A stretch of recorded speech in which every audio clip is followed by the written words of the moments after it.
Hello, Canucks fans. Welcome back to an episode of Canucks Conversation, brought to you by Bet365. We're coming to you from the Pacific Toyota Dealer Studios. Visit shoptoyota.ca or visit your local Pacific Toyota dealer today.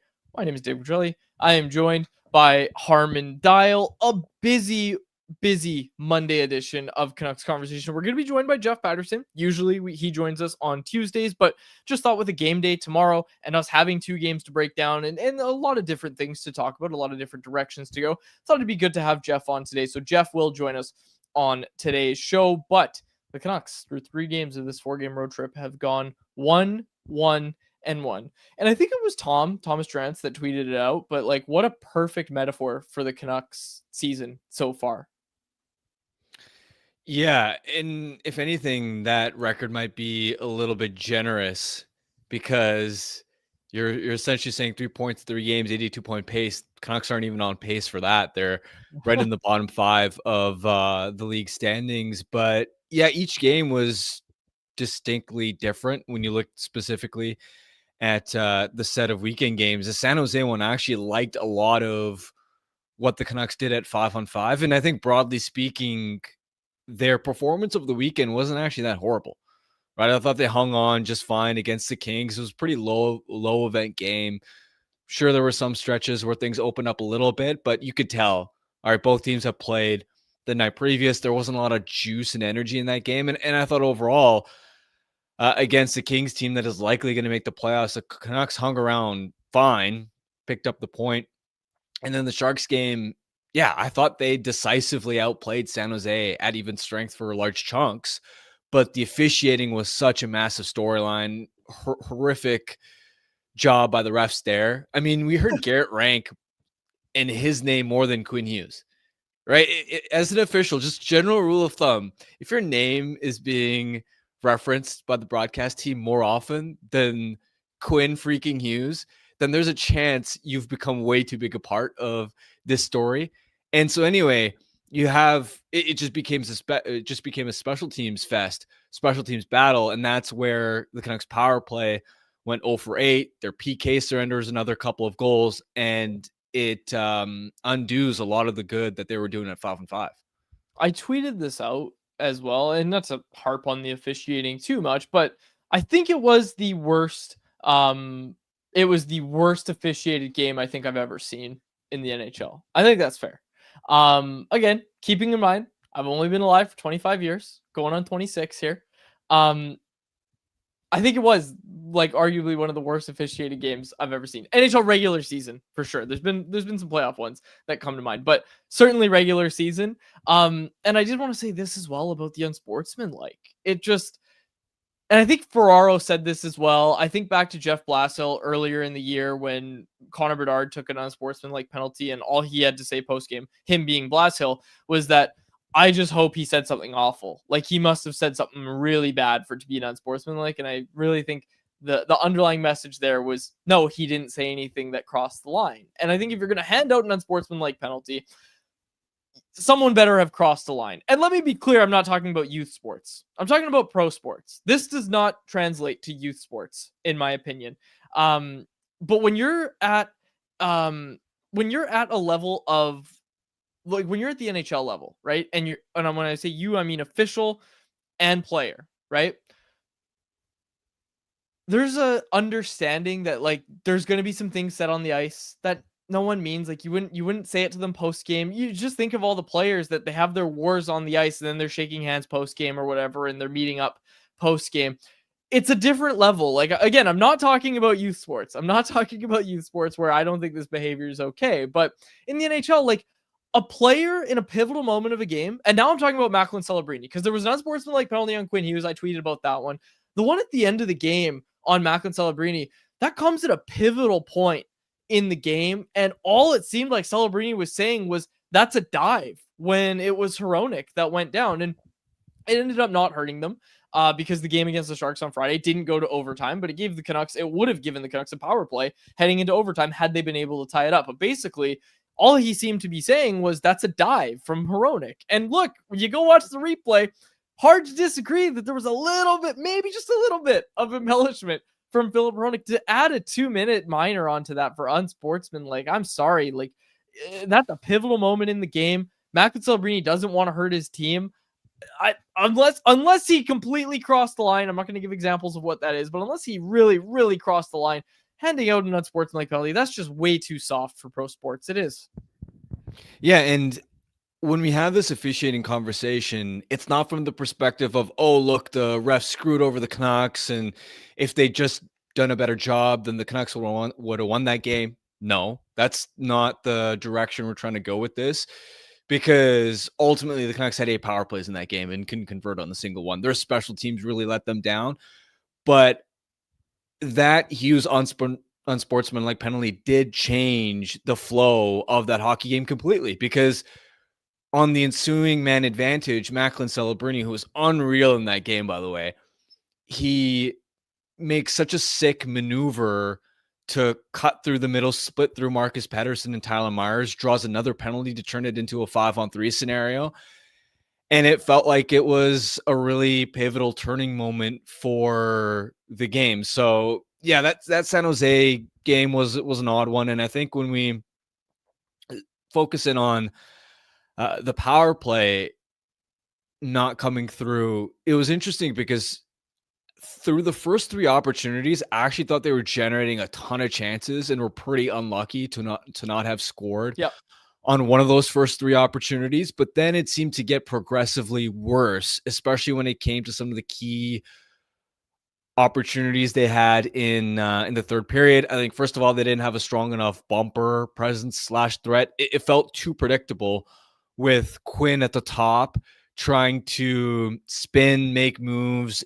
And then I thought he was a little bit too trigger happy, taking shots through from distance, which simply weren't making it through traffic. And I thought he needed to find more opportunities again, especially in the third period, where there were moments and opportunities where he could have teed Pettersson up for a one-timer, who was really feeling it, by the way. And that's another massive takeaway from this weekend is, man, Elias Pettersson keeps looking better each time we see him play. But I can think of at least 1 or 2 examples where Pettersson had his stick up in the air, sort of loaded for a one-timer, wasn't demanding the puck, but was clearly ready for it. Quinn had the puck up top, and Quinn just forced a shot through that didn't make it or didn't result in a high danger opportunity instead of teeing up Pettersson. I mean, 8 power play opportunities. They didn't set Pettersson up for that look once. And to me, that's not Pettersson's fault. That's more Quinn needs to look for that play more often. As soon as Patterson fell down in overtime against LA, and I know we'll still talk about San Jose here, but as soon as he fell down for that overtime winner against in LA, I was like, oh boy, there goes any goodwill that Elias Pettersson built up. But like, also worth mentioning, the ice was awful. The ice was awful in LA. Everybody was falling on both sides. Like, everybody was falling down. It just comes with the context that Elias Pettersson has been known to fall down a few times in his heyday. So yeah, I knew that was going to be a talking point for sure. It won't be a talking point. Well, there was one part of the ice, the left side of the Canucks defensive zone by the boards, where I saw, I think, 4 instances of players, both on the Canucks and LA, falling over. It was a slip and slide. Everyone was falling all over the place. I'm not going to blame Pettersson for that. And in my mind, anyone who was flaming him after that either didn't watch all of overtime to understand the context of how many players were falling, or 2, they clearly just have an agenda against him and are going to hate on him no matter what. We got a few comments here. The chat's bumping early. Jacob's handed out a ban already. Pretty odd start for the chat. But Katie said, it feels like umps. Back to the officiating in San Jose. It feels like umps with the power trip at this point, but it's a part of baseball, not hockey, really. Jacob can attest to this as well. And Harman, you're a ball knower now. That is one of the worst things about baseball, is how sensitive the umpires are. Don't bring that into hockey. Don't let that bleed into hockey. Please don't let that bleed into hockey. Carl Spackler 6'8" in the chat said, it's never good when the refs slip into makeup call ping pong. Rajcraft pivoted off this and said it felt like the ref knew he screwed up on the Hughes penalty, was trying to make it up by calling more penalties all game. It was a disaster. Also, how the hell in that scrum in the end, how the hell did Pettersson end up in the box. 2 minutes for getting cross-checked 3 times. Like, Yeah. dude got abused in that scrum with 2 pretty forceful cross-checks, and he somehow ends up in the box. It was I crazy. don't It know. was crazy. It was crazy. Again, it didn't harm the Canucks because they ended up with the man advantage anyway, but it's just, how did you pull him out of that pile? I don't know. It just made 0 sense to me. Also on that play, glad that Besser and I think it was Sherwood Yes, or somebody else immediately jumping to Petey's defense there. dude. Really glad to see that happen. And Brock, like I tweeted this out. All my MMA, UFC fans out there, Brock gets into the clinch. I don't know if we have a video of it, but he gets into the clinch. He gets double underhooks, and then he takes him to the ground and pops into side control. I tweeted it out after. I tweeted out a photo of Islam Makhachev. You know who that is? No. Okay, he's one of the Dagestani UFC guys, so they love their wrestling and their grappling. And Brock just put on a clinic, takes the guy to the ground, hops into side control. Like that was textbook. I don't know if Brock's been training, but that was some really good good wrestling that he pulled off there. Working the clinch as well. My goodness, I was literally laughing watching him take the guy to the ground and then hop into side control. That was phenomenal into the game for Brock Besser. But yes, you're right. Sticking up for your teammate. I don't know, man. Brock Besser getting a lot of positive attention, and and I'm not saying like, oh, this is a story because Brock's getting positive attention. He's been good this year. Brock's been good this year. Brock's been really steady for them. I don't think we need to look long in Vancouver to think of players who got their bag and are like, all right, well, I'm going to kick my feet up. Like Brock, for the first time in his life, has some security and gets to stay in Vancouver. And a lot of guys could have kicked their feet up. And I know it's only year 1. I understand that it's only year 1 of this new contract, and there's still plenty of time for fans to hate on Brock Besser and for him to kick his feet up, quote unquote. But man, he was really he's been really good for them this year, and you have to really like your return on investment for year 1 of Brock Besser's new deal. Absolutely. And it's a little bit unfortunate that Garland's been hurt since then, because again, I thought those two in the Anaheim game and during the San Jose game were really starting to build some chemistry. You look at the goal Brock scored against San Jose, it's him creeping up into that high slot area. Garland doing his thing, attracting attention and doing what he does best, which is find the open man. And Besser, the trigger man. By the way, how did we get this deep into the show? And I haven't dunked on you about how Askarov was phenomenal in that game. I was on Rinko with J Pat. J Pat had Askarov as the first star. Noted Askarov hater quads, eating his crow. You're gonna lose that bet we made last week. Just absolutely stymieing the Canucks. What a legend. Jeff, or not Jeff, Jacob. Jeff's waiting in the wings. We'll bring him in soon. Jacob, can you remind us what was the bet that Harmon and I made that he's now referring to? I forgot. So unfortunately, as you know, Quads, my computer died last week. I still have not been able to recover that Bet void. It's that void. file off of Voided. my old hard drive. I've got an adapter coming tomorrow, and I should be able to pull all the data off of it. So I'll know by the middle of the week. But I believe it wasn't it like 905 save percentage? You said we said below 900. No, that's right. That's right. You stuck with your original guns, because then you tried to like quietly shift 900 to 905, and then we made you go back. That's right. And then the second one was Wallstead to finish ahead of Askarov in the Calder race, which that could still happen. It could still happen. But he was really good in that game, dude. He was phenomenal. You think you're the first person? I've had this battle with so many people. I'm in a group chat with like 4 people that were all messaging me all game about Askarov, and he did like he wasn't great to start that game, but I think he was one of the big reasons the Sharks came away with a victory in that game. Like he was really good toward the end of that game. Canucks critted a lot, and the Sharks are still a mess defensively at 5-on-5, but also it is so strange because later that night I watched the Wild Colorado game. Wallstead was playing, and it's just so funny to me how they're completely opposite stylistically, where Wallstead is so compact, in control. His technique is unbelievable. He reminds me a little bit of Thatcher Demko with how efficient he is with his crease movements. But then you look at Askarov, and he's just raw explosiveness, raw power, chaos, just swimming in the crease. but somehow it ends up working because he's just that athletic, that flexible, that powerful. Yeah, he was phenomenal. And yeah, I'm still mad at myself that it took 15 minutes for me to make fun of you for that. All right. Before we get to Jeff Paterson, we made him wait long enough. I want to tell everybody about Movember, the leading charity dedicated to changing the face of men's health, because healthier men mean a healthier world. This is the 19th annual campaign for Movember in Canada, raising funds and awareness for men's health across the country. Since 2003, over 6 million people have raised funds for Movember. In 2024, over 47,000 Canadians participated, and the movement continues to grow.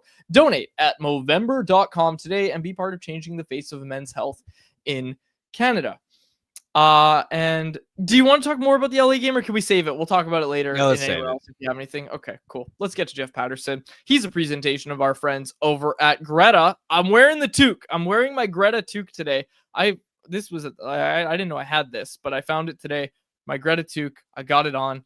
Greta's a great spot for all games, home and away. You can skip the line and not have to pay cover on game nights if you're wearing Canucks gear. And of course, there's also the game day specials at Greta, including $3.33 off select food items, $3.33 on select drinks, and more. With the arcade, bar, and street food menu, make Greta your spot to watch the big game. People are asking where my stash is. I did it last year, and it's not pretty. Like that's the problem. My stash doesn't come in pretty, so it takes me all month. I gave myself a head start last year too. I think I started on like October 21st, and by November 15th, I had a decent little cookie duster going, but it wasn't anything that anybody wanted to see. And I'll do it. I'll maybe do it next year. I'll do it. I'll alternate every year. Your thoughts, Jeff? Well, first of all, hey, Harm, good to see you again. Let the record show that Harm and I put in a shift on Friday afternoon. Quads was nowhere to be found, but hey, I was ready to miss a reaction. I was ready to miss a reaction. Good. We had a great chat about Askarov and a whole bunch of other things on Rinkwide. I loved the opening to this program. When you asked Harm about the weekend, and Harm was, they weren't horrible. I think that is now your new scale for every Monday program. You come on and you go, Harm, how are the Canucks this weekend? They weren't horrible. And they weren't. He's not wrong. They outplayed the Sharks, and then they just couldn't score against the Kings team that came so much as advertised. Hard to watch that team for 82 games a season. Fortunately, we don't have to. But, if you'd asked me before the LA game, what's it going to look like? I probably would have said, you watch, it's going to be a slog. And ultimately, this is the unfortunate part for the Canucks, is that on the few nights this year where they haven't been terribly permissive, they still don't get it right? Like they lost 2-1 to Nashville. They lost 2-0 to the Rangers. They lose 2-1 to the Kings the other night. And this was the way we thought the Canucks were going to cobble together victories, was low event, low scoring, get saves, and just need a couple of goals. And yet that hasn't been the case at all. In fact, 12 times this year, the Canucks have held their opponent, or they've been held to 2 or fewer, and they've only managed to win 1 of those games all season long. So they weren't horrible, but where goals haven't been an issue for the most part, they only got 3 here over the weekend. And a big part of that was the power play that has gone missing in action right now, but it will return. But, what a power play goal could have done for the Vancouver Canucks. So this is all my way of avoiding the question about your mustache, which I think I'm glad we all are glad that you don't have one this year compared to a year ago. Oh, it was tough. It was tough last year. I know that. But Jeff, you talked about it. The power. Your mustache wasn't horrible. We're just using that as the scale for everything now. Yeah, it wasn't horrible. Honestly, J-Pad, my expectations are just so low for this team now. After I get it. Games. Trust me, I get it. But to me, it's just the bar isn't very high right now. I'm going to be completely honest. No, fair enough. And just quickly on overtime, when you guys talked about Petey falling down, the guy, and look, he's been beyond reproach for his season, but Kiefer Sherwood on that play has no business diving in, as coaches say, when the puck was deep in the Kings zone and Petey had already lost possession. Kings move it past them, boom, 2-on-1 the other way. And even though they don't score on the 2-on-1, if you watch the replay, Kiefer Sherwood, he's busting his ass to get back in the play, but then he ends up behind the Canucks net and then tries to scramble in behind Kevin Lang. It wasn't the best shift. Now, some of that's maybe that Kiefer Sherwood isn't used to playing a lot of 3-on-3. I think he saw an opportunity to get in on the forecheck, and that's what he does so well, but he took himself out of position, and that's really where things started to sort of spiral for the Canucks. So I would say lay off Petey on that play and look more at Kiefer Sherwood. Jeff, you talked about the power play. The results haven't been there, as you just said. What hasn't been clicking for them in your mind? Yeah, and Harmon, I talked about it on Rink Wide, and he mentioned it there. You get 8 power play opportunities, and I know that number's inflated because 2 of them came right at the end of the hockey game, but really they had, 6 full power plays or parts of power plays because there was so many penalties, there was overlaps. But at some point, like, you got to put the puck in Petey's wheelhouse. You just do. Like, even if you haven't been scoring with the one-timer, they went through this with the 5-on-3 against Dallas a couple of weeks ago. Again, not a single one-time opportunity for what is arguably your single best weapon in those situations. Canucks didn't score 5-on-3 against Dallas, and then the Sharks, look at that, they score not only 5-on-3, but they do it with a one-timer. So that kind of drove the point home for me for the Canucks. But I just thought Quinn was out of sorts there with way too many sort of blind almost flips to the net. Like it wasn't even a ton of force on his shot. He was just throwing pucks blindly, hoping for deflections. I didn't think Jake DeBrusk, who has made a living in and around the blue paint this year and last, didn't think he had his best stuff going. Wasn't much of a factor. Brock didn't end up with a shot on goal on the power play with all that 11 minutes of power play time, and Brock Besser didn't have a single shot on goal. And then, they played the wheels off Connor Garland, and I don't know if that's the reason Garland is out, but he played a career high, like not just a season high, a career high, had never logged more ice time in a regular season game than he did on Friday afternoon in San Jose. 24 and a half minutes for Connor Garland. And then the next thing you know, he's not available. And now we find out he's on his way back to Vancouver, and it has to be reevaluated by Canuck doctors. So don't know where that one's going to go, but it just, they weren't connected ultimately is what it came down to. And it just felt like they kept doing the same thing over and over. With the same results. And Askarov had that big right-handed glove of his. The pucks that got through looked like they were, basically aiming at his glove hand. He did his part, and ultimately Canucks came up a goal short. So this is part of the problem. Power play had been on such a heater here, and it was fun while it lasted, but we all said, they're not going to score 10 of every 30 power play opportunities that they get. That's just kind of the run that they had been on.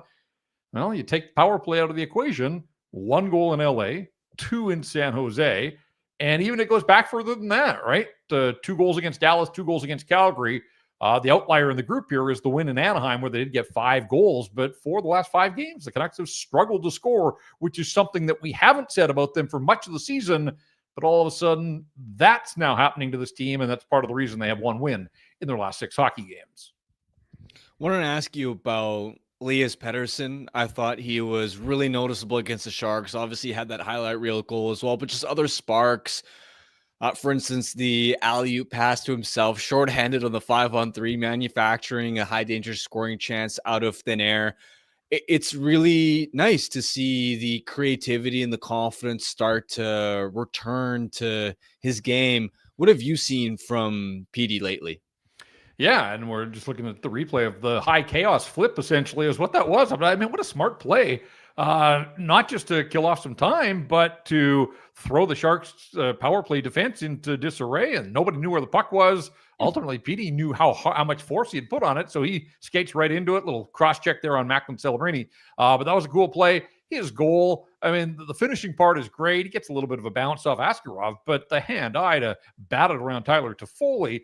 Again, just the fact that he's in that mind space altogether. And then the opening minute in Los Angeles, the drive to the net, but even before then, I think it was Trevor Moore, like the little shimmy to shake his man to create a lane and then to attack. I still don't know how that puck didn't cross the goal line entirely. Like 99.4% of it gets across. They were right to review it, and how Forsberg didn't knock it into his own net, or Petey got a second whack at it and was able to force it. I'm amazed that puck didn't move when it was stationary the way that it was just on the goal line. So you're right. These are all great signs. This is a guy that had 14 points in 14 games in the month of November, point a game. We've been saying that that's sort of the baseline for him. And when you think of the role that he's been asked to play, the matchups that he's taken on, the penalty killing duties, and the fact that it is such a black hole behind him down the middle of the ice, that for him to be a point-a-game guy when this team isn't winning, ultimately winning is the name of the game. But, are we able to declare he's totally back? I don't know that you get there, but 14 points in 14 games, Like, that's a pretty solid month of November when there weren't a lot of solid months of November to be had around him on this roster. Okay, Jeff, ice time's always a conversation in Vancouver. We had a conversation about Aatu Raty last week, in and out of the lineup, all this sort of stuff. The question I have for you, and we saw Jonathan Lekkerim&auml, we saw him get a chance on PP1. He's kind of my guy that I'm kind of honing in on a bit here. But as the Canucks enter this transition phase, as they like to call it, is there one young Canuck that you're looking at and just saying, like, let's get this guy some more ice time. Let's get him a bit of a longer leash, if you will. All right. I come back at you with, let's define young, because Adam Foote, every media availability, always talks about how young this team is, right? Yeah. In my mind, if you're over 25, if you've celebrated your 25th birthday, you're no longer young in the National Hockey League. You are, you can be on the young side of average, but in a league that has an 18-year-old and Matthew Schaefer doing incredible things. Sure. So I always use 25 as sort of the cutoff for young. When I hear people talking about 26 and 27-year-olds, like Linus Karlsson's the same age as Quinn Hughes. He's inexperienced, but he's not young. So I just throw that out there. I'm not talking about them. I'm not. Okay. I have the same thing as you. I was literally going to say. I was actually going to say under 24. Doing myself and Harmon no favors, saying we're washed. But 25. Let's set 25 as the benchmark. So I'm going to go off the board and say, just based on what I saw earlier in the week, I'd like to see more of Nikita Tolopilo. But I think he's over the benchmark. But and we might. They've got back-to-backs coming up at the end of the week here at home. And congrats if they've had their baby or whatever. But anyways, that's a side story. Otherwise, like, when I look at the truly young players on this team, I have trouble coming up with an answer to the question, Dave, because like Jonathan Lekkerim&auml played 13 and a half minutes the other night in Los Angeles, started on power play 2, started lower in the lineup, worked his way as the game went along, and they were looking for some offense. Like, that to me is about right. Like, I have no issues with that utilization of Jonathan Lekkerim&auml. Tom Hoglander has been totally fine in the role that they've got him. And people say, hey, this guy's doing incredible things. He deserves more ice time. Well, no, they've sheltered him. They have kept him basically on a pitch count for the most part. And if you play him higher in the lineup, guess what? He's going to play stiffer competition. Maybe it doesn't go as well for Tom Hoglander, who's 15 games into his National Hockey League career. Like, he'll get there in time, but I don't know that I need to see him playing a whole lot more. So, by default, I think, and I wrote about it this morning about the black hole down the middle, the one guy that they haven't tried a little higher in the lineup, like, I just don't know what they'd have to lose by giving Aatu Raty an opportunity to play a little bit more, a little bit higher in the lineup. I'm not suggesting Forseki's the answer at second line center, but it's so clear they don't have the answer that when you have a bunch of guys that are already on the scrap heap that have tried that position and it hasn't worked, like, what would you have to lose by giving Aatu Raty a couple of games at second line center and seeing if he might be able to handle a little bit more? So long answer, but I suppose it brings me back to Aatu Raty getting a little bit more ice time. And I say that, and he couldn't even get in the lineup on Friday afternoon in San Jose. It's fair. It's fair. I land on Lekkerim&auml, and Willander's actually, it's funny you brought those two up, because Lekkerim&auml and Willander are kind of my two where I'm just like, okay, yes, Willander's look good. And like you said, it's been pretty prescribed at times, although at times it hasn't been. And I think the thing that I come back to is just like, okay, if you're in this transition phase and wins and losses don't matter all that much, how are you going to maximize the next wave? And how are you going to make sure these guys are at their best and they're developing as best they can? And for me, with Willander, I think it comes down to reps. And I would say get those reps against that tough competition, have the higher or the longer leash, so that when you're playing against those guys and you make a mistake, it's not, hey, you made a mistake, your minutes are getting bumped down, or hey, you made a mistake, we're going to give you a night off in the press box, or we're going to send you back down to the AHL. It's, hey, you made a mistake. This was what the mistake was. Now get back out there, try not to make the same mistake. And it's just that repetition. And I just think it's a unique opportunity. And look, I'm aware that the Canucks probably aren't thinking the exact same way as I am, but it feels like a rare opportunity where you're this team in transition. Obviously they're not trying to tank at this juncture, at this point of the season. So maybe it's not at that point yet, but I just think a good way to get these guys their development and get these big moments is to just go out there, do it. You make your mistake, point it out. This is what you did wrong. Try not to make the same mistake again. And you just keep going back out there. Maybe I'm wrong, but that's kind of where I'm starting to get at, is just if that's the best way for them to kind of develop some of these younger guys like Willander, like Lekkerim&auml. No, I think you make a point that ultimately at this stage, when you're 30th in the National Hockey League standings, you're getting close to a point, if you're not already there, that results don't matter, that this season feels like, they're a third of the way. When they play in Colorado on Tuesday, that's 27 games. That's a third of their schedule, and they're 30th in the National Hockey League. I don't see this incredible comeback in terms of the standings. They haven't won back-to-back games since Chicago and Washington back in mid-October. We're talking about a team that would have to get on an incredible run to be relevant in the playoff race. So I think you're right that at some point here, it does become about development. It becomes figuring out exactly what you've got. And so you have to live with some of those mistakes. I think with Lekkerim&auml, and he'll score goals in the National Hockey League. I don't know that I'm as sold on Jonathan Lekkerim&auml as this absolute gunner in the NHL as some people are. The shot's undeniable. I get that. But just in recent history, Brock Besser scored in his NHL debut, but he also scored 4 goals in the 9 games that he played at the end of that season. And we were all like, wow, this guy has a knack for the net. This is what's supposed to happen. Then he scored 29 in his rookie season, right? That's how you score in the National Hockey League. Jonathan Lekkerim&auml is still very spotty early in his career. And so, again, I'm not giving up on him, but I don't know that I'm as high on him being this just legitimate sniper. And so that's why I say when he gets 13 and a half to 14 minutes and he gets first unit power play, I want to see him shoot. That's his separating skill. So he's got to make the most of it. And again, he was okay. He wasn't horrible using the standards here on Saturday night. And he had been out of the NHL for 5 weeks. But if he's going to get in there and the puck's on his stick, I want to see him snap it and see what happens there. And so, yeah, let's see where it goes. With Garland out of the lineup, it seems like Lekkerim&auml is going to get his opportunity here. So hopefully he can build on, again, an okay debut or return to the lineup on Saturday. And this is where I wish there were more guys down in Abbotsford knocking on the door to get an opportunity, especially up front. But we know how thin it is down on the farm. What you see is what you get, essentially, with the young guys. DPD's the other one, but I think they've handled him reasonably well. And I hope that he gets back into the mix there. Didn't play on Saturday in isolation. I'm okay with him sitting down from time to time, but they got the biggest test in hockey on Tuesday in Colorado. I hope DPD's out there. I hope he's part of the lineup that gets a chance to try to slow down the Colorado Avalanche.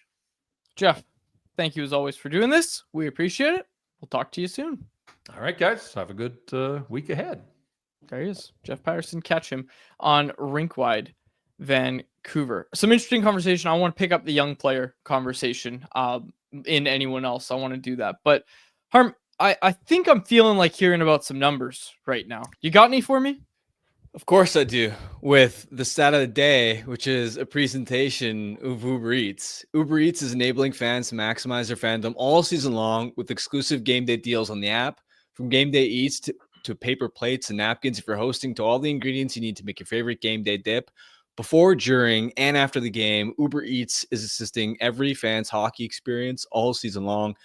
#crave the stats. This is actually related to the young player conversation. I don't care that he's 25 or 26 years old, and technically he might not be quote unquote young. I think Linus Karlsson is the guy that deserves more ice time. He's averaged just .954 per game this season. You look at the last 13 games, he's got 4 goals and 6 points in that stretch. So despite very limited ice time, he's producing offensively. For the season as a whole, keeping in mind that he doesn't get any power play time, pretty much all his production has been at 5-on-5. He scored 2.1 points per 60 at 5-on-5, which leads all Canucks players this season. And this isn't a fluky thing where sometimes in really small sample sizes, a player that's getting fourth line deployment might be producing some points, but it's on the back of a really high shooting percentage bender where you look at that and go, that's not going to last. There's nothing sustainable about that. They just got hot shooting in a small sample, and if you were to scale their minutes up in a higher leverage role, their production would just fall off a cliff. In Karlsson's case, his 5-on-5 individual shot rate is second to only Evander Kane, and his high danger chance rate is highest on the team as well. So this is a guy that is legit. You look at his shooting percentage, it's 11% this year. That's right around league average for a forward, if not slightly below.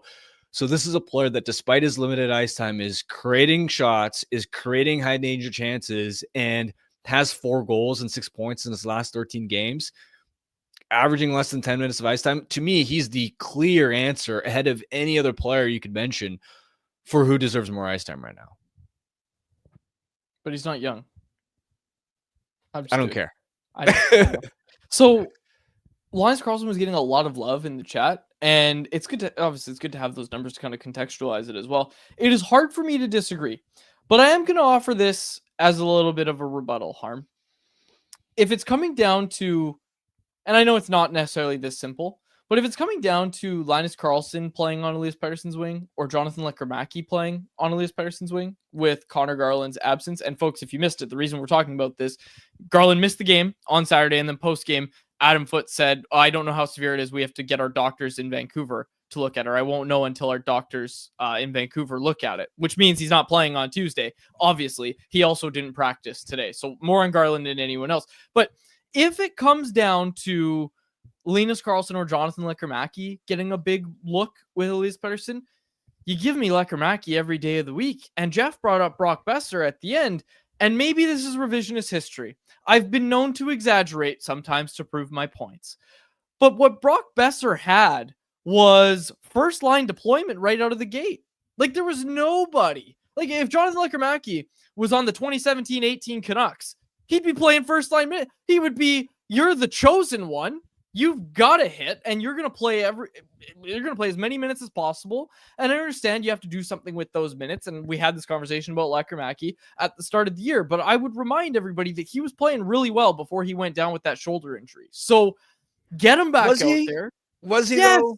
Yes, he was. Wasn't. Yes, he was. Yes, he was. In preseason, he was. And it's funny because in training camp, we were arguing about Lekkerim&auml, and I was the one defending him, and you were the one lower on him, and here things are flipped. But I'll be honest, he's played 5 games this season. He played 4 before the injury. Yeah, this 4. And was the last game. He was. We talked about this at the time too. On a shift by shift basis, you barely noticed the guy. So play him. He was getting caved in defensively. I need to see. I'm going to be honest. I need to, like J-Pat said, he's 13 and a half minutes. I'm fine with that. He needs to show me more sparks at 5-on-5 before I look at him and go, you deserve first line minutes. Young Brock Besser was not a defensive ace. Can we agree on that? Sure. He made his mistakes and he got to work. Well, I'm not worried about his defensive game. I'm not worried about his defensive game. It's just a lot of times you just don't notice him at all. He's uninvolved a lot of the time. So give him the chance to get involved and say, hey, we're going to play you some more minutes. That's more. This is what you got to do better. And he'll get that in the second half. There's inevitably going to be a Canucks deadline sell-off at some point where you imagine guys like Sherwood and Evander Kane are going to go. But I don't think now is the time necessarily to Lekkerim&auml has to play with Elias Pettersson. Frankly, I was a little bit surprised that, and I understand the Garland injury, but I almost wondered if they would have thought, let Lekkerim&auml just dominate the AHL in the first half of the season. Mm-hmm. When you make all these moves to sell Sherwood, sell Kane, then you call him up, you have the most confident version of him because he was having all this AHL success, and now you give him all that opportunity for the second half of the season. If that's the path out of... He would tell us Abby is not a good place for people to gain confidence right now. Well, at least he was producing down there. Yeah, individually he was. And my worry with Lekkerim&auml is similar to what happened with Podkolzin to an extent, where jumping up and down the line. Sometimes you're in the lineup, sometimes you're out of the lineup. When you are in the lineup, your line mates are constantly shifting. Sometimes in the NHL, sometimes in the AHL. Well, here's the thing. If you put Lekkerim&auml with Pettersson now, I just don't have a lot of confidence that he's going to run with that opportunity. Okay. I would love to be proven wrong. And again, big picture, I have not given up on him. Clearly, in training camp, I was the first one to say, hey, I'm not panicking about Lekkerim&auml's development. But where his 5-on-5 game is at right now, I mean, maybe Elias Pettersson just plays at such a high level that he carries Lekkerim&auml and makes it look fine. That's what I'm thinking. I need to see more from Lekkerim&auml's game. And I think you learn, man. Like, I think you learn playing with a guy like Elias Pettersson. I would save it for the second half, to be honest. Okay, maybe I'm having the conversation too early. That's fair. Also, the other part of it is, so you have Evander Kane on that line, who's a volume shooter, right? Lekkerim&auml's basically the same kind of role as a high volume shot creator. I don't want to take Kane off that line because I'm trying to if I'm the Canucks, I'm trying to juice his value for the trade deadline. Yeah. And you look lately, Evander Kane's got 5 goals and 9 points in his last 13 games. I'm not taking Evander Kane off that line. I want to turn him into an asset to sell at the deadline. If you bump Kane down the lineup, not only would I be worried about, okay, is he going to pout a little bit? Because that's what would sometimes happen in Edmonton when you would demote him down the lineup and not give him as much ice time. But secondly, I don't want to kill the guy's value. I want to be able to turn him into a second-round pick at the deadline if I can. And I think the best chance of doing that is by keeping Kane staple to Elias Pettersson. Can't have both?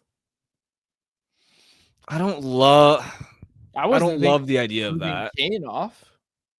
Like, there's an opening. The whole point of this is that there's an opening. And maybe I think it's a good opportunity. A lot out of Elias Pettersson then. Asking a lot out of Elias Pettersson. Oh, okay. To carry like both they guys. haven't already? Like they haven't already been asking but you want to make his assignment even tougher? Isn't that much tough? Like, okay, I think the pendulum swung too far. He played 4 games, Harm. Jonathan Lekkerim&auml hasn't been that bad this year. You've got to give him this shot. You've got to give him this shot. Power play 1 is where I fully agree. And I love that they gave him power play 1. That's where he's been best and always looked most comfortable at the NHL level. I don't have a massive problem with him playing 13.5 minutes against LA. I'm in all my years doing this job, as I talk to more players and I talk to more coaches, I'm becoming more of the opinion that the best way to develop a young player is to just throw them out there with a long leash, let them make their mistakes and use the mistakes as a teaching moment instead of you made a mistake, 4th line, you made a mistake, press box, you made a mistake, AHL. And I think this is a good opportunity for the Canucks to do that with Jonathan Lekkerim&auml. Also keeping in mind that if this works out the way that I think it will, that's your best chance of turning Jonathan Lekkerim&auml into a long-term solution as Elias Pettersson's line mate. Elias Pettersson's going to be here for years. He needs a winger. You drafted Jonathan Lekkerim&auml to be that winger. Give him a shot there now. I maybe I'm wrong, but I also have the same opinion about Tom Hoglander. Give him those tough minutes. Give him that. And I mean, they've started to. Like the minutes for Tom Hoglander, I don't think have been as sheltered as people think. I think he started to play tougher minutes so far this season. And I mean, he's obviously jumped a guy like Victor Mancini on the depth chart. So that aside, Tom Hoglander, you want him to hit as a 2-3 defenseman. He's probably not going to be a number 1 defenseman, but like hitting as a really quality 2-3, get him those reps. This is a good opportunity for him. I think you're early on both guys. It's okay. Not even that, because everything you said about Lekkerim&auml and just generally about young players, you want to give them leash and don't want them nervous to make mistakes where if I turn a puck over or it's not working early on, I'm going to get sent to the press box or relegated down the lineup. I agree with that as a general philosophy. I think it's too early in the season for that. And particularly in Lekkerim&auml's case, I need to see more sparks at 5-on-5, because the flip side of it too is if you put a guy in a high leverage spot before he's ready, then the player could also just lose confidence and it could negatively affect their development. And this is, want to talk about young defensemen. Kevin Korchinsky in Chicago they had a really tough decision to make on Korchinsky because he'd been dominant in the WHL during his draft plus one season. He was at a point where, and this is the CBA change, where being able to send a 19-year-old down to the AHL, it's perfectly meant for a guy like Korchinsky, but back then Hawks didn't have that option. So it was NHL or junior. They opted to have him spend the entire year in the NHL. They gave him regular minutes. They weren't taking him in and out of lineup, a substantial top four role, but you could just see he was not ready for that kind of assignment. He wasn't ready to be an everyday NHL defenseman, let alone playing top four minutes. Constantly, you could see him getting exposed, and just as the year went on, his confidence lowered and lowered and lowered. And now look at where Korchinsky is. He's having to ply his trade in the AHL, build his way back up. That's the other consideration, is you don't want to put too much on a guy's plate. And this is why, in my mind anyway, I generally like the philosophy of, in Villander's case, keep letting him, he's doing well in third pair role. Don't touch that. Let him keep performing well in that role. Let him keep developing that confidence. And then as the season goes on, you can slowly ramp him up, especially when you get down the stretch and maybe there are injuries or a couple guys get moved. That's when I think naturally those opportunities will open up anyway. And then for Lekkerim&auml, if he's quiet the next few games, I honestly wouldn't hesitate to have him spend an extended amount of time in the American League, score a ton of goals, feel great about yourself. And then once the Canucks have made the deadline moves to sell off guys like Sherwood and Kane, and there are more lineup opportunities, then down the stretch, give him that consistent top six leash where it's, all right, you've been scoring at the AHL level, your confidence is up now. Now you're going to get that NHL opportunity. You're going to get a long leash. There's nothing to worry about. Just go out and play. That would have been the approach that I would have taken. I think they've got it right with Villander right now. And then with Lekkerim&auml, we'll see. I mean, you are right. It's only been 5 games from this season. It's also possible that he starts to turn things around, and maybe he didn't need more American League time, and maybe he is ready for a higher leverage role right away. But I'm not certain on Lekkerim&auml being ready to be a full-time top 6 NHLer. I don't have anything to add on what Jeff said about Aatu Raty, because he's the other guy that I'm looking at and just saying, give him that ice time, give him the chance to make the mistakes. Again, if you're thinking about your organization in a long-term sense, Aatu Raty has the opportunity to mean a lot more than David Kampf does, especially as your 2C. So it kind of goes back even to in the short term. Even if you don't care about Aatu Raty's long-term development, which obviously the Canucks do, but if you're strictly looking at it from what gives us the best chance to win right now, you look at Kampf's results: 0 points through 6 games at 5-on-5. The high danger chances are 19-10 for the opposition. They've been outshot 41-27. This hasn't even necessarily been low event hockey. They're giving up a lot of shots. They're giving up a lot of chances in Kampf's 5-on-5 minutes, and I don't blame him for it necessarily, because we talked about this when he was signed and even before he was signed, and he had just had his contract terminated with the Leafs, about he's a 4th line center. Now he's a handy, useful 4th line center, but ultimately if you deploy that kind of player as your 2nd line center, the seams are going to show. So point being, there's nothing that Kampf has done right now that has you saying, oh, there's no way you'd be losing anything or risking anything by throwing Raty in that spot instead. I need to read something quick. I'm just trying to remember something about David Kampf before I talk. Okay, cool. I was making sure they didn't sign him to a 2-year deal. I just had to make sure his deal was just for 1 year. Wasn't 100% sure off the top of my head. Yeah, no notes, Harm. Let's get to anyone else. All right. Anyone else should have started about 30 minutes ago, but we pivoted from a good stat of the day.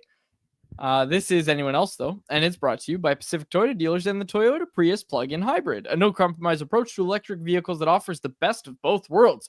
You can drive up to 72 kilometers on battery alone, then seamlessly transition from electric mode to the gas engine for a combined range of 962 kilometers. There's no sacrifices when it comes to horsepower or style with its sleek, low, and wide exterior and sophisticated interior. It's loaded with tech that's actually easy to use. You can plug in to recharge at home or at one of the over 2,000 public charge stations in BC alone. And now you can lease a 2025 Prius plug-in hybrid SE from $99 weekly at 3.49% APR for 64 months with $3,600 down. And it includes a $3,000 discount. Visit shoptoyota.ca or your local Pacific Toyota dealer today. All right. Wanted to start Anyone Else off with this. A little bit of Canucks news coming down today. Nikita Tolopilo has headed back to Vancouver for the birth of his child. His wife's in labor. All the best to the Tolopilos. I hope it's a good birth. I hope everything goes well for Tolopilo. For the Canucks, that means they don't have Tolopilo. They have Yuri Patera, who's been recalled from Abbotsford. Patera should be the backup tomorrow night in Colorado, unless something horrible has happened to Kevin Lankinen that we don't know about. Lankinen seemed to finish that game. Imagine they threw him out against the Colorado Avalanche. Just for fun. Lankinen's fine. He's just just to make him suffer. Yeah, Yuri. I know it was tough for you the first time when we forgot how to defend in front of you against the Florida Panthers. But to make it up to you, we'd like you to start against Nathan McKinnon and the Colorado Avalanche. Yeah, don't think that's going to happen. So you can expect Kevin Lankinen tomorrow. I don't think... Oh, yeah, and then we had some Canucks practice notes as well to quickly go over. Hoglander returned in a non-contact jersey, which was great. And like I mentioned, no Connor Garland on the ice today. Those updates courtesy of Dan Murphy. We wrote about them. Jeff wrote about them. Jeff Paterson wrote about them over at CanucksArmy.com in Scenes from Canucks Practice or Scenes from Morning Skate. Oh, no, we just called it Canucks practice notes. Anyways, those are your Canucks updates. All right. What else did I have in Anyone Else? I had a couple things I want to talk about. Oh, yeah. Okay. Had to talk about it. The Whitecaps are going to the MLS Cup final after beating San Diego. Jacob and I were at a watch party. It was so much fun. And you know what's awesome about soccer? I'm starting to become a soccer guy, Harm. I'll tell you what. 90 minutes means 90 minutes. Like, that game started at 6 o'clock, and it helped that there was all those reviews in the LA game, but I was writing instant reaction. I was home for the start of the second period of the Canucks game, but I watched a recording of it, fast forward all the commercials, and by the time that the third period started, I was watching the game live, and I wrote instant reaction off of a recording rather than watching the game live. So I watched the Whitecaps, had a wonderful time with Jacob, and they beat the San Diego, what are they called? The FCs? Yeah. It's just San Diego FC. They don't have a nickname. Yeah, so they beat San Diego.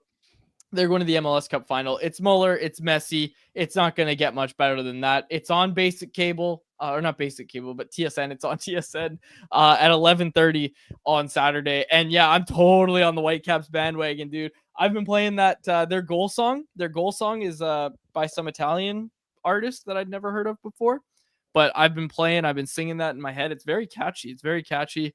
Go Whitecaps. And I was having this conversation with Jacob as well, but I'll have it with you.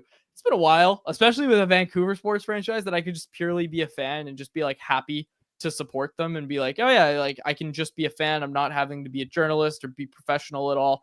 I'm just rooting for the Whitecaps. I don't want to cover the Whitecaps. Go Whitecaps. I'm rooting for you. Yeah. Anyways, look at that. Look at my towel. That's awesome. Yeah. Never thought I'd see Quads become a soccer guy. Big Brings soccer a guy, tear to dude. my eye. Big soccer guy. Well, that's the funny thing about the MLS. Like, I was having this conversation with my brother. Like, we played the FIFA video games a lot growing up. And I was like, dude, you know it's Muller versus Messi on Saturday? And now he's going to come over and watch the game because he's like, what? Really? Okay, cool. Like, these guys that were the best players in the game we played when we were kids, they're now, older, and now they're facing off against each other. It's awesome. And hey, I read a rumor on the weekend. There's no credit to this. Remember, I'm not a journalist. I'm just a fan reading tweets now. Lewandowski might be coming to Vancouver. Jacob, have you heard this? Might come team up with Muller?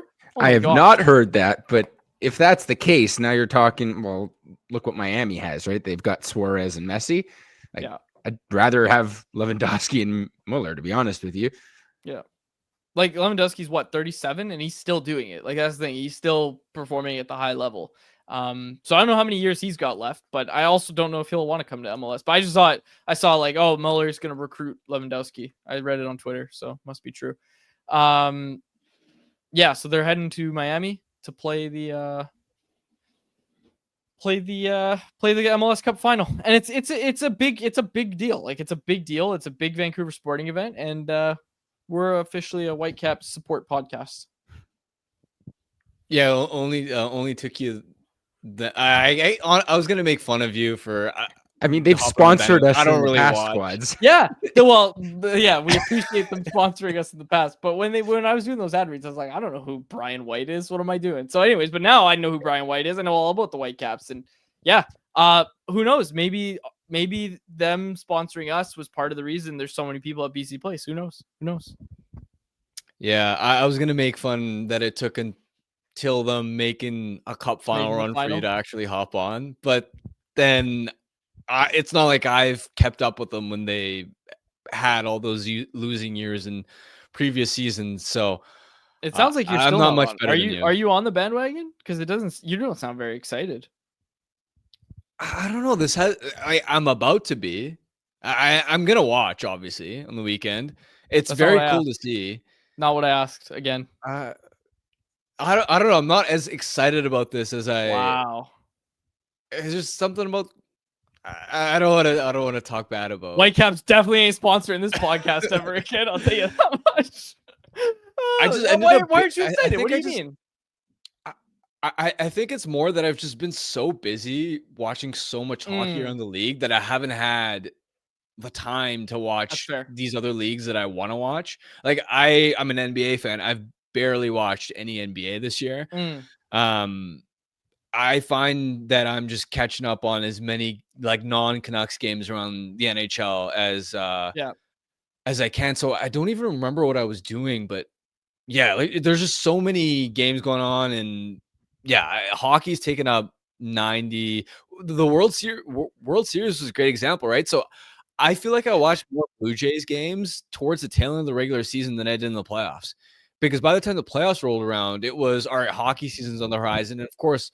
Watch the World Series games, but a lot of the ALDS and ALCS I couldn't watch, even though I really wanted to, just because I had hockey to watch. So it's not very fair. It's not so much that I haven't wanted to hop on, as much as there's just been so many other things going on. But I'm obviously gonna make the cup final and appointment viewing. I'll also be honest. I think I really hopped on the bandwagon. Like I bought tickets to the quarterfinal game against LAFC. And like when I went to that, I was like, okay, I'm going to go watch a soccer game. It's going to be fun. You know, it's going to be packed. But what happened in that game, and we broke it down last week, obviously, what happened in that game, the dramatics of it all, just the theater that was on display in that game and how that game went. I think that was my turning point where I'm like, okay, like, not only am I a bandwagon fan, but like I'm a fan. Like I'll be paying attention next year as well. There's no way I'm just gonna MLS Cup final and then I'm done watching. Like no, they've made me a fan. That game made me a fan. Like I will die with my Whitecaps now. Like I'm not even doing a bit. I love it. That was such a good game, and it totally swayed me to be like, okay, I'm going to be watching this team. This is my team. Well, and obviously, like they went on the run to the Champions Cup final this year as well, which they lost. So this is, and when you include the Canadian Championship, what they won, this is their third championship final of the year. Like if they win this, it's kind of one of the better MLS seasons ever. Like realistically, yeah. With what they were able to accomplish, and then that's how you start recruiting guys like Robert Lewandowski. Like the Whitecaps could turn themselves into a club where, like, you know, people who live in Croatia that maybe have only ever heard of Vancouver in passing know who the Whitecaps are because they're pulling in all this talent. Like it's a big deal for the city.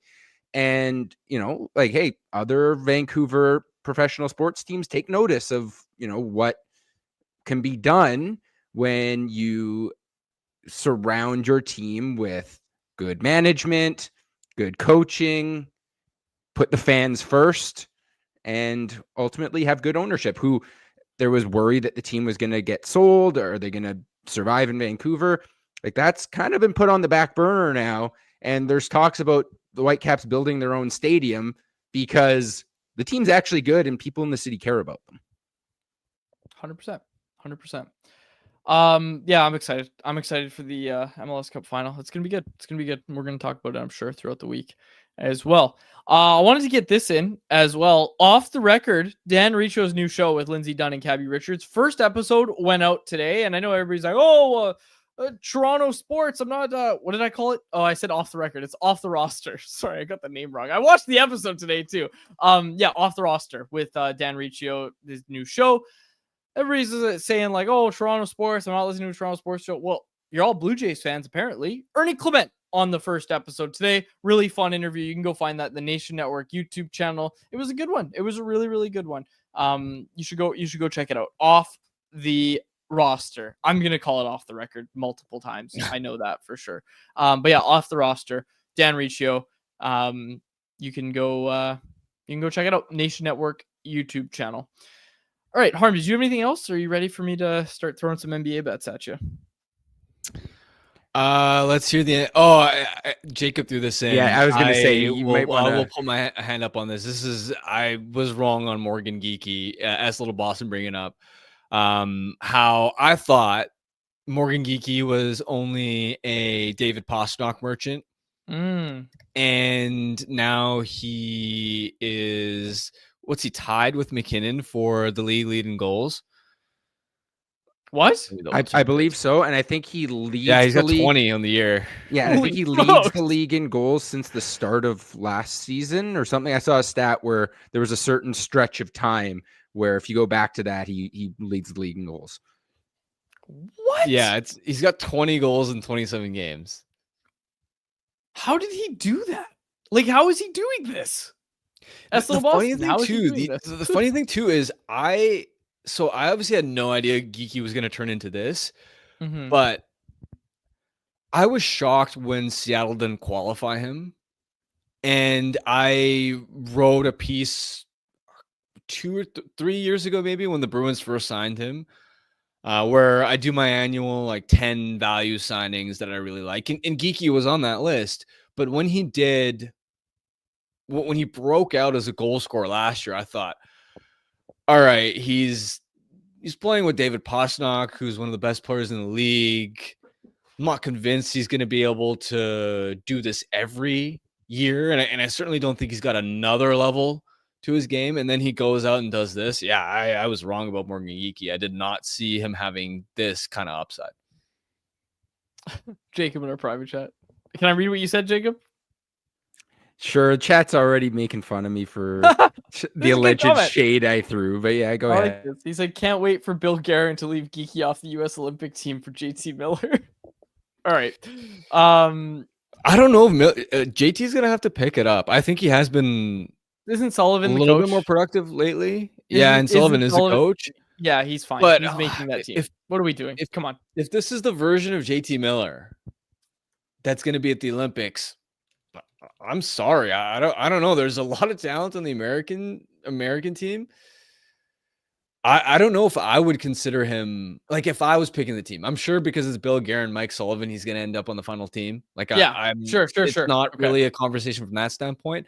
But if I was picking the team, he wouldn't be a lock. He would be absolutely still a contender.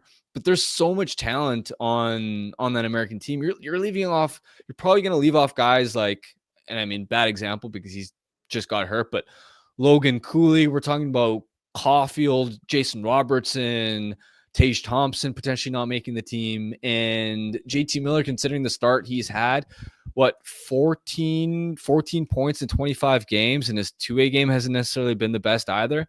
In my mind, he shouldn't be a lock, but I still expect him to make the roster because Bill Guerin likes his power forward kind of players, and because Mike Sullivan is also the coach. Okay, so for Jacob. Yeah, so my joke still stands just in general because there are other American players who probably are going to get left off the team, and JT Miller might not be one of them. But yeah, apparently Morgan Geeky's Canadian. I 100% thought he was American. I don't know why I thought he was American. Maybe I mean he played in the WHL, but I guess he played in Tri-City, and I don't know. Geeky or Celebrini, who makes the team? All right, let's ask Little Boston. Yeah, I'll make that pick. Okay, basketball. I also want to point out. Remember the plus 700 parlay I cooked up on Thursday for Thursday Night Football? It hit. Oh wow! Yeah, and you said that on the show. Yeah. And I did not take it. Oh yeah, I remember. I did not take it in real life, but it was Derek. At first, I wanted to bet on Derrick Henry fumbles, and then I wasn't allowed to. So I did Derrick Henry anytime touchdown. Huh? No, he didn't. Did he have a fumble? Oh, okay. No, he didn't. So Derrick Henry anytime touchdown was what it was. Joe Burrow plus 200 yards and Cincinnati Bengals money line, and I got all three of those. It hit plus 700. So yeah, that was quite the bet that I put together. Well done. Now we're going back to the NBA. No more parlays. I'm going back to the hardwood. I'm gonna save the parlays for football, for Thursday Night Football. Or no, wait, there's football on tonight. Monday night game. Yep. Monday Night Football. Okay, it's hang on. Who's playing? Actually, I don't even remember who the Okay, Giants Patriots. Giants Patriots. Yeah, there you go. Okay. All right, give me a sec. Harm stall. I know nothing about football. The Patriots are actually good this year, right? They're good again. How did that happen? They look so miserable. They brought in a good coach. So Mike Vrabel used to play for them. He was on the teams when they were winning Super Bowls with Tom Brady, like the first time around. And he was coaching Tennessee for a while and did really good things with the Titans, then had a couple bad years, kind of soured in Tennessee, and New England brought him back, and he immediately helped turn them around. And they have a good quarterback. Drake May was the number 2 pick in the draft last year, I believe. And he looks legit. So that's usually how it works. If you got a good head coach and a good young quarterback, you're going to be a good football team 9 times out of 10. How's Belichick doing in college football? Not good. Not good at all. Tough downfall. That's going to be a rough end to his coaching career. Yeah, I would be shocked if they might give him one more year, but I don't know at this point. It's when you're that big of a distraction as the head coach. And what are I think they're they're 2-6 in the conference, 4-8 overall. So that's not good. Okay, ready? This is a plus 200 parlay. Okay. We got Drake May, 225 plus passing yards, Patriots money line, and Travion Henderson to score a touchdown. You can get that at plus 200 odds over at Bet365.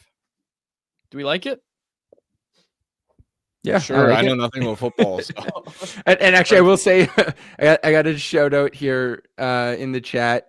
Username Tank Saravali, interesting name. Harm doesn't know how great that question is in response to you asking about Belichick in North Carolina. So there you go. And he said there's going to be documentaries about how bad it's been. Okay, well, we're looking forward to that.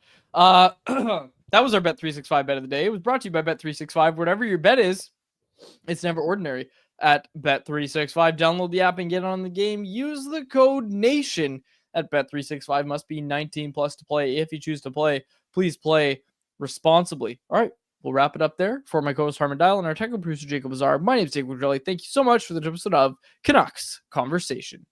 Canucks Conversation is live Monday through Friday, every weekday at 2 p.m. over on the Canucks Army YouTube channel. Make sure you like, subscribe, and interact in the YouTube live chat every day with us, folks.